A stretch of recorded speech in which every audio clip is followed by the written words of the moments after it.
দেশের রাষ্ট্রপতি মোহাম্মদ শাহাবুদ্দিন চুপ্পু প্রকাশ্যে অভিযোগ তুলেছেন যে মোহাম্মদ ইউনূস সাংবিধানের নিয়ম ঠিকভাবে মানেননি। অভিযোগ একটি দুটি নয়, একের পর এক গুরুত্বপূর্ণ প্রশ্ন উঠেছে। প্রথম অভিযোগ, সংবিধান অনুযায়ী রাষ্ট্রপতিকে গুরুত্বপূর্ণ সিদ্ধান্ত জানানো বাধ্যতামূলক, কিন্তু বলা হয়েছে অনেক বড় বড় সিদ্ধান্তের আগেই তাকে জানানো হয়নি।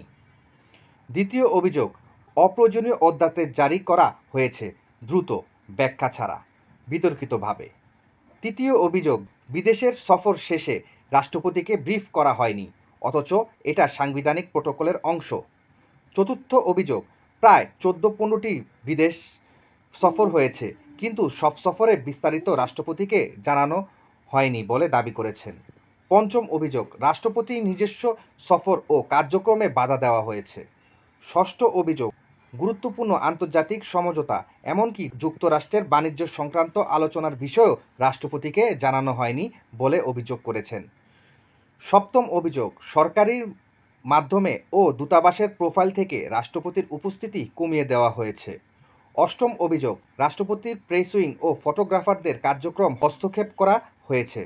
নবম অভিযোগ, রাষ্ট্রপতিকে জনসাধারণের কিছু অনুষ্ঠানে অংশ নিতে দেওয়া হয়নি। দশম অভিযোগ, তাকে প্রশাসনিক ও সামরিক গুরুত্বপূর্ণ তথ্য থেকে দূরে রাখা হয়েছে। এমনকি আরও গুরুত্বপূর্ণ দাবি উঠেছে, রাষ্ট্রপতিকে সরানোর চেষ্টা হয়েছিল, বিকল্প রাষ্ট্রপতি ভাবার উদ্যোগ নেওয়া হয়েছিল। সব মিলিয়ে অভিযোগ হলো, রাষ্ট্রপতির সাংবিধানিক মর্যাদা ক্ষুণ্ণ হয়েছে, সিদ্ধান্ত গ্রহণে তাকে পাশ কাটানো হয়েছে এবং প্রশাসনিক কাঠামোতে ভারসাম্য নষ্ট করা হয়েছে।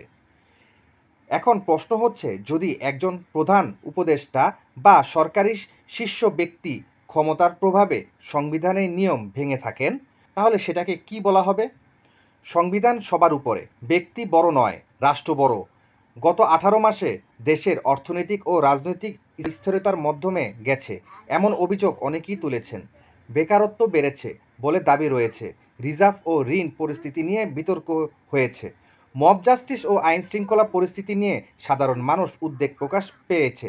কিন্তু যদি সত্যিই ক্ষমতার অপব্যবহার হয়ে থাকে, যদি সংবিধান লঙ্ঘন হয়ে থাকে, তাহলে আইন অনুযায়ী ব্যবস্থা নেওয়া স্বাভাবিক। সাধারণ মানুষ বিচার চায়, প্রতিশোধ নয়, বিচার।